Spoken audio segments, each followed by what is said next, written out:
The heart of my one-page adventure system for the Hero Kids RPG is the scripted monster activation. It has 4 steps to control the monsters, so no GM is needed. That means all the players can play as heroes. These 4 steps are included in all my one-page adventures, and I'll say more about each of those a little later. I also copied the expanded version of the 4 steps to my website, which you can find in the description of this video. Before I talk about the monster activation steps, here's one important thing. You need to know the rules for combat in Hero Kids. Be sure you understand initiative, how figures move on the map, and how attacks, items, equipment, and bonus abilities work. Assuming you have all that down, let's look at the monster activation steps. When it's time for a monster to act, you can think of the 4 steps this way.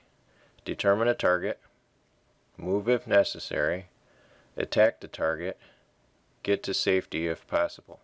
Let's go through each one with an example. Here we have 2 heroes and 2 monsters. For our first case, these monsters have basic melee attacks. The heroes just finished their turns, so now the monsters will take theirs. Each monster will activate in order from top to bottom and left to right of the room, as it's shown in the adventure room chart. Using that rule, we find the red monster here will act first. It's referred to as the active monster. Step 1 is to target the closest hero that hasn't been damaged since its last turn. Closest means fewest spaces required for the monster to move to the hero's space. In this case, you can see the monster is closest to the yellow hero, since it's 4 spaces away, and the green hero is 5 spaces away.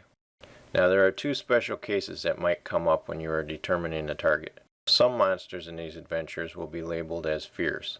When a monster is fierce, it always targets the closest hero, even if that hero had already taken damage since its last turn.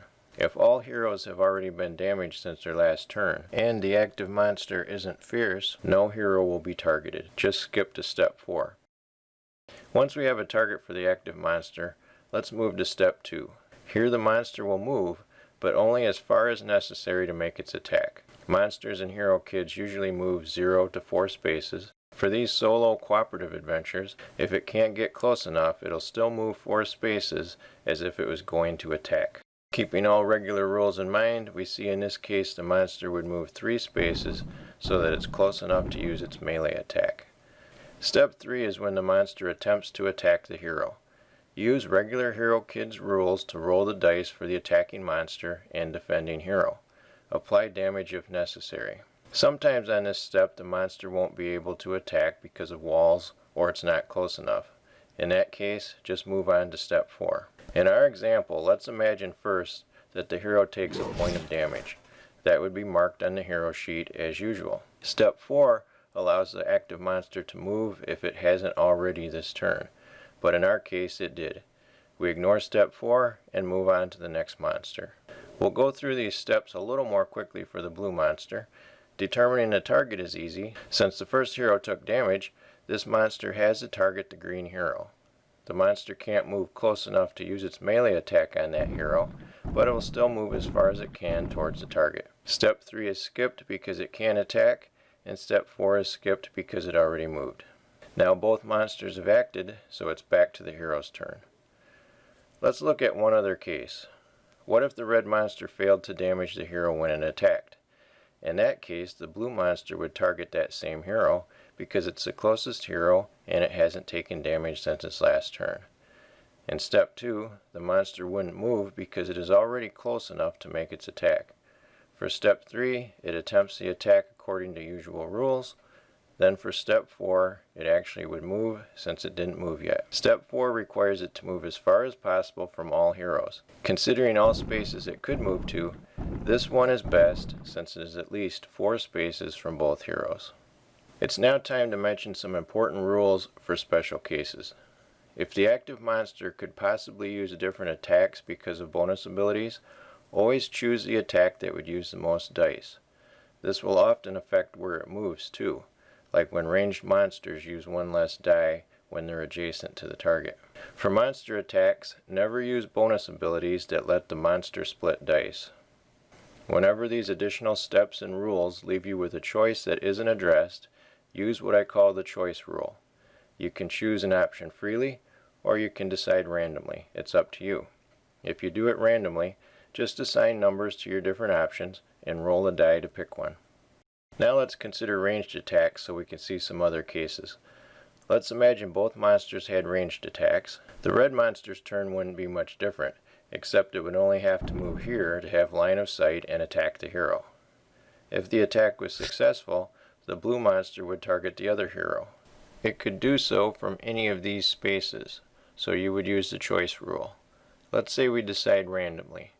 Number these options as 1 and 2, 3 and 4, 5 and 6. Roll a die to see which space it goes to. With range, it can now attempt to attack the green hero from here.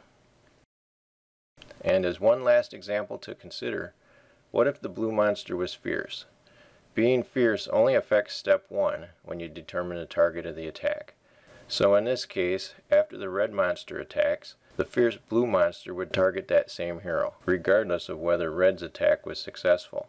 It would move one space away though, so that it could use as many dice as possible. After attacking, it wouldn't move away in step 4 since it already moved. I hope that helps you understand how the steps for monster activation work, and it allows you to play Hero Kids as a solo or a cooperative game.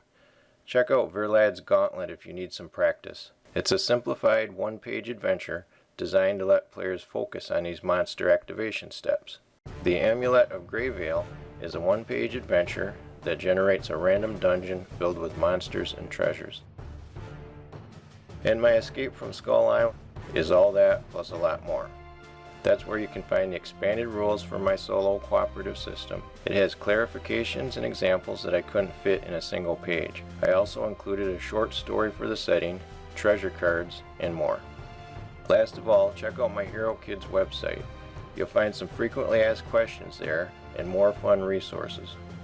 As always, just comment on this video or send me an email from the website if you have a question that isn't addressed somewhere else.